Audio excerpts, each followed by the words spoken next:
Graças a paz, meus amigos, eu estou passando por aqui para falar um pouquinho com vocês a respeito da identificação. E não é algo muito usual, a gente não fala muito disso nas igrejas, não sei porque deveríamos falar muito mais sobre isso, mas eu quero trazer para vocês aqui aquilo que Jesus fala em João, capítulo 3, uma Bíblia grande agora, capítulo 3, a partir do verso 14, ele vai dizer assim, vamos a partir do 13, para a gente ampliar.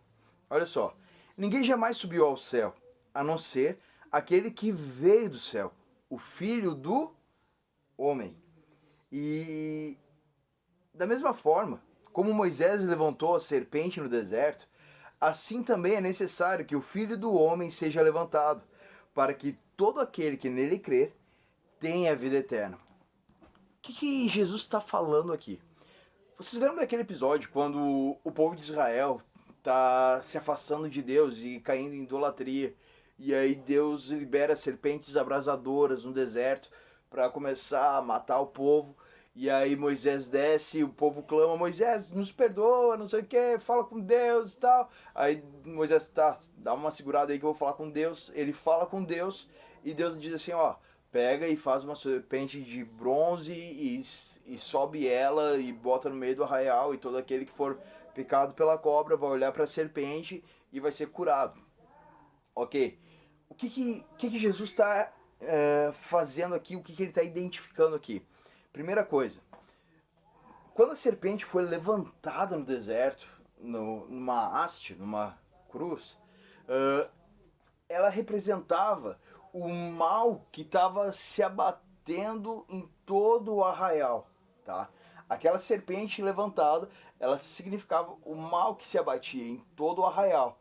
Então, quando as pessoas eram pegas por aquele mal, elas olhavam para a serpente e o mal deixava elas. Ou seja, elas identificavam o pecado, e aí por aquela identificação o mal saía. Vamos ver o que está rolando aqui agora. Jesus, ele é filho de Deus, mas ele está se apresentando nesse texto como o filho do homem. E quando ele se apresenta como filho do homem, ele está dizendo exatamente isso. Eu sou como vocês são. Eu sou como vocês são. E da mesma maneira que a serpente foi levantada no deserto, eu vou precisar ser levantado a um lugar onde todos que olharem e se identificarem comigo serão salvos. E por isso que o próximo versículo ele vai dizer assim, ó, o versículo 15, para que todo que nele crê tenha vida eterna.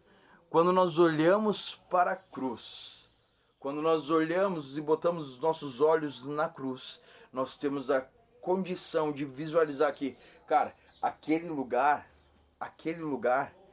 era o meu lugar. Era exatamente nesse lugar que eu deveria estar, e porque eu não estou lá, alguém foi no meu lugar. Alguém se identificou. Jesus nunca pecou. Ele nunca, em momento algum, cometeu pecado algum. Mas ele carregou sobre o seu corpo os meus pecados. Eu era mentiroso, eu era brigão, eu não sei o que tu era. Talvez tenha alguém aí nos assistindo que era adúltero. Talvez alguém aí já matou alguém. Nunca matei, eu brigava, mas eu nunca matei ninguém, sabe? Talvez tenha alguém assistindo aí que era mentiroso pra caramba, que nem eu já fui. Talvez tenha alguém assistindo que praticava homossexualidade, ou sei lá, são tantos pecados. Era profano, era promíscuo, era. Sabe? Era pecador. E Jesus nunca foi pecador, mas quando ele assume a cruz, ele está se identificando com a raça humana, carregando no seu corpo o nosso pecado, para que sempre que nós olhássemos para ele, para que sempre que nós olhássemos para Jesus, nós víssemos o nosso pecado identificado nele. Uau, eu sou um assassino, mas alguém morreu no lugar de um assassino. Eu sou um ladrão, mas alguém morreu no lugar de um ladrão. Para que aquele ladrão que eu era, eu nunca mais torne a ser. Tá entendendo? Então Jesus ele se identifica conosco. em tudo. E aí a próxima vez que nós falarmos agora, nós vamos falar sobre a substituição, para entender o que Jesus fez. Fica com nós.